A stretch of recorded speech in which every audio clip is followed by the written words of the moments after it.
Welcome, Mr. Wazirudin. Thank you, Your Worship and councillors. And thanks for having me this evening. I'm Saleh Wazirudin, Chair of the City's Anti-Racism Advisory Committee. We've seen right here the brazenness with which the hate crime, vandalism at the Harriet Tubman Public School and nearby places happened without any hint of shame.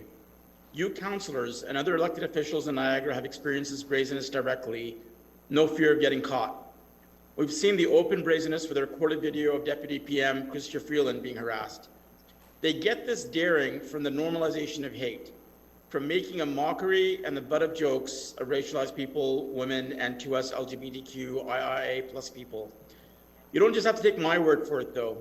When StatCan recently came out with their report saying police reported hate crimes have gone up 72% just over the last 2 years, and that's a very narrow definition of hate crimes, and only the ones where people need to call the police, the executive director of the Canadian Race Relations Foundation said, it's a fire hose of hate that's growing honestly like a wildfire, and unmitigated, we will grow further to a point where we will normalize being on wildfire.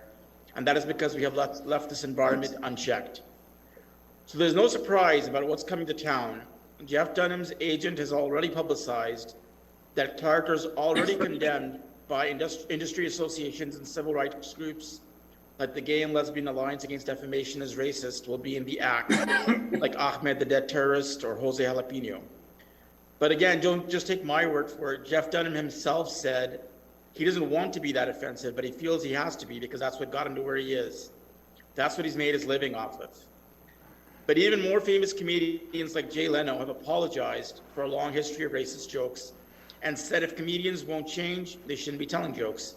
And when complaints came in before, he had dismissed them as not being able to take a joke. But he knew then in his heart that he was wrong, and even he is admitting it now. You heard earlier tonight from the mayor about how sports are adapting, and so is comedy, and we should expect no less. Remember, please, that this is not just some private event that council is being asked to intervene in. It is an event on city property, paid for and maintained by our public money. The Meridian Center doesn't get teleported to another galaxy because there's a ticketed commercial event happening here. City policies still apply, and as our elected officials, you still have a say. The city already has a policy making clear there is zero tolerance for racism in this kind of performance. The R-Zone policy was initially designed to respond to hate and racism at sports events, but it's clear that it's for all events and specifically mentions the Meridian Center. Canceling this performance would not be that unusual. It's been happening rapidly in the last few years, especially since reopenings began since the pandemic. Just a few months ago, almost right across the border at SUNY Plattsburgh, they canceled a transphobic comedian. Several cities in the UK canceled a comedian just for a racist tweet last year, and his agent even dropped him. The residents of St. Catharines deserve no less, because you can't have it both ways. When there's a hate crime, we can't say we're a compassionate city, racism won't be tolerated here. But when a brazenly, openly racist, misogynist, homophobic act comes to town, we then say, oh, well, we have no choice but to lie down and do nothing. That's why it's vital to make an amendment to the motion tonight to direct staff to enter into negotiations with the relevant parties to pursue cancellation of this event. That's how it's been done elsewhere, and that's how we can do it here to start reversing what's been called an escalating wildfire of hate around us. St. Catharines is just one of the Ontario stops of Jeff Dunham's tour. We pride ourselves in our association with the history of Harriet Tubman, who did what was right without worrying about the barriers to justice and equality. St. Catharines has an opportunity here to lead the way, to bring the other cities in on this and to stop this harmful performance from not just coming to St. Catharines, but also beyond. From my experience, unfortunately, there are some who are more concerned about not offending the racists or those who think racism is funny than they are about the damage racism, misogyny, and homophobia causes to our communities. If Jay Leno can recognize comedy needs to change, if SUNY Plattsburgh can cancel a major comedian for transphobia, then we in St. Catharines can do the same. Thank you. All right, thank you very much for your presentation. Any questions of the council? Councillor Sorrento. Thank you, Mr. Mayor. Through you to the presenter. I just need some clarification. Since you are the chair of the Anti-Racism Committee, which is an advisory committee to City Council, are you tonight, sir, representing that committee as the chair, or are you speaking as a resident? I am speaking as the chair of the city's Anti-Racism Advisory Committee. Sorry, I thought I had clarified at the beginning. If I didn't, I apologize. Forgive me, I must have missed that. So, so procedurally, through you, Mr. Mayor, to the clerk and or to our solicitor, then do you have, through you, Mr. Mayor, to the presenter, so do you have the permission of the committee and all of the members? Through you, Your Worship, yes, I do. Thank you. No further questions. Councillor Miller? Thanks, Sala. I think one of the big components here is to sort of go forward on the policy, and I know you and I talked about that when we talked about the sustainability level. But with regards to this specific show, what would your response be to the Meridian Center, who has basically said that their responsibility is to provide a safe environment within the venue? And I think the implication is if you're going to be hurt or offended by someone like Jeff Dunham, then don't go to the show. Through Your Worship, I wish we could just whoever didn't want to hear this, because doesn't think racism is funny, could just bury their heads in the sand. But unfortunately, we can't. Unfortunately, this kind of performance, I hesitate to call it comedy, does cause damage that affects us all.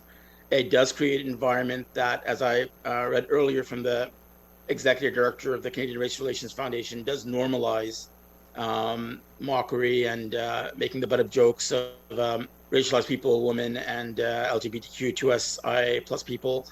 And that directly leads to an environment where people think it's okay to commit hate crimes, and that could escalate into violence. There is a direct link between the normalization of this kind of mockery and the spike in hate crimes we've been seeing locally and across Canada. And that's just not my opinion. Even comedians have realized this and recognized this, like Jay Leno himself. Okay, thank you. Councillor Kushner. Thank you, Mr. Mayor. We're talking about a contractual relationship, and I would like to hear from our legal department after the questions are asked. Thank you, Councillor Kushner. Councillor Littleton. Your Worship, if I could just comment? That wasn't a question for you. Okay, no problem. Councillor Littleton. Thank you to Councillor Kushner for asking that. I was going to ask the same, but I also wanted to ask about, I don't know if staff can answer it, so maybe I need to save it, but I do have questions for staff. Yeah, for staff. So Okay. any further questions of the presenter? Thank you. Okay, the only question I have, and again, appreciate the presentation, is in terms of the scope of where we're going with, deciding as a council or as a committee what's appropriate or not. And to the presenter, would the next step be going into our libraries and removing books that would have characters of fiction that could be seen as offensive to a group? Your Worship, I think that's a different topic, but of interest, it is notable that the Welland Library actually did a decolonization project where they went through their material and addressed material that was anti-Indigenous. So, but that's right now. This is about a performance, a concrete performance that's coming to town, and other places have canceled such events, and it can be done. Other places have done it contractually, and it can be done by the city through negotiating with the parties that are involved. And I appreciate the response. It's when council's asked to make a decision, we can't make a decision in a vacuum, because one of the points that you're making out is that it's at a public facility, but we have a public library that, while you've pointed out the decolonization of books, there are books in there that outside of that would be offensive to some groups. So do we, as a public property, do we go in and remove those books? And who makes that decision, I guess? Through Your Worship, I mean, I'm certainly in favor of, removing, well, getting rid of anything openly racist. But I think that is different from what's being talked about here, because our zone policy is about actions, not about materials, from what I understand.